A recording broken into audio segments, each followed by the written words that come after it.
I still remember the day she left. It wasn't a dramatic scene or a tear-filled argument. It was cold, silent, the kind of thing that hits you harder because there's no closure, no fight. She simply said, "He's my future now. I'm sorry, but it's over." I thought I'd misheard her at first. I thought it was some cruel joke, but it wasn't. And as soon as she walked out of the door, something in me broke. No explanation, no reasons. Just her walking away without a single backward glance, and I was left standing there, confused, heartbroken, and alone. I never saw it coming. We had our problems, sure, but I thought we were still in this together. I thought we were building something real. But just like that, everything changed. She wasn't just leaving me. She was choosing someone else. And I was left to pick up the pieces of what we had, unsure of where I went wrong, or if it even mattered anymore. The first few weeks were the hardest. I kept wondering if there was something I could have done to stop it. Had I been too busy with work? Too wrapped up in my own world? I tortured myself with these thoughts, always searching for a reason why she would do this, why someone else would be her future instead of me. But after a while, the hurt turned into something different. Numbness. I pushed through it. I went back to work, tried to hang out with friends, filled my time with distractions, anything to stop thinking about her. The silence between us was deafening, and yet I knew I had to learn to live with it, because she had made her choice. She had moved on, and I had to do the same. Days turned into weeks, weeks into months. Slowly, I rebuilt myself. I started feeling like me again. Not the person she had left behind, but someone different, stronger.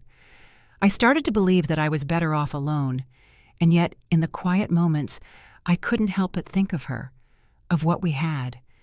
I knew I should have been angry, but I wasn't. I was just empty. A year went by. The pain faded, and the thought of her didn't sting as much. I was doing okay. I had moved on, or so I thought. Life kept moving, and I was just along for the ride. Then one day, the knock came. It was like my whole world paused. I wasn't expecting anyone, so when I heard it, I thought I was imagining it. But there it was again, a soft, hesitant knock at my door. My heart started racing before I even opened it. I knew who it was, and there she was, standing in front of me, tears streaming down her face. I don't think I'd ever seen her look so broken. "Can I come in?" she asked, her voice shaky, like she was scared I would turn her away. I stood there for a moment, unsure of what to do.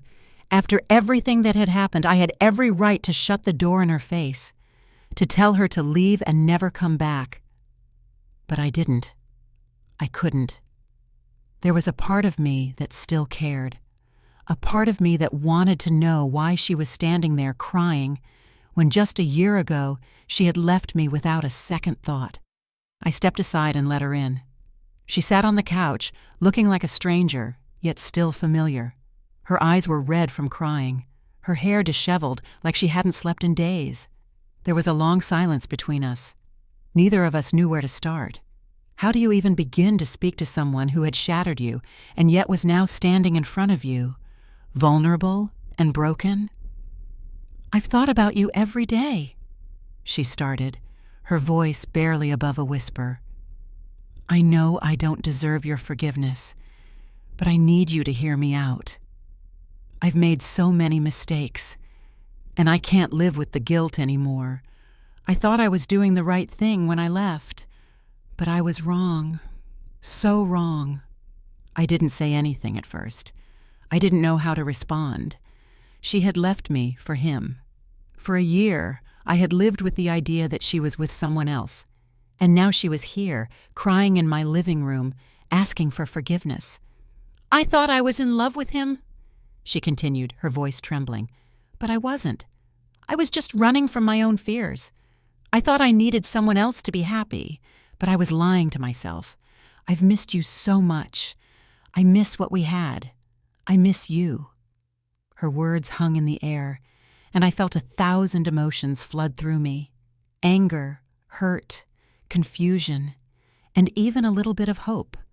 Hope that maybe this could work, that maybe I could forgive her and we could start again.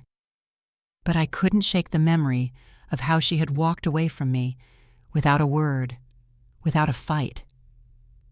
"You left me without even trying," I said quietly, my voice steady but filled with the pain I had buried for so long. "You chose him. You didn't even give me a chance." Her face crumpled, and I saw the guilt wash over her. She knew. She knew what she had done to me. "I know," she whispered. "I can't take back what I did, but I want you to know that I've learned. I've learned what really matters, and I've realized that it's always been you. You were my future. I just couldn't see it at the time." I wanted to believe her. I really did. But the truth was, I wasn't the same person anymore. The man she left behind had grown stronger, had moved on. I couldn't just pick up where we left off. "I'm sorry," I said, my voice barely audible, "but I don't know if I can ever trust you again. You made your choice, and I have to live with it." She didn't say anything. She just nodded, tears still streaming down her face. I could see how much pain she was in, but there was no going back. "I hope you find what you're looking for," I said, standing up. "I hope you find the happiness you deserve." She didn't say anything more. She just stood up, wiped her eyes, and left. I watched her walk out the door, and this time it wasn't with heartbreak. This time it was with peace. It wasn't easy. Letting go never is. But I knew in that moment that I had done what was best for me. I had moved on, and now it was time to finally let her go.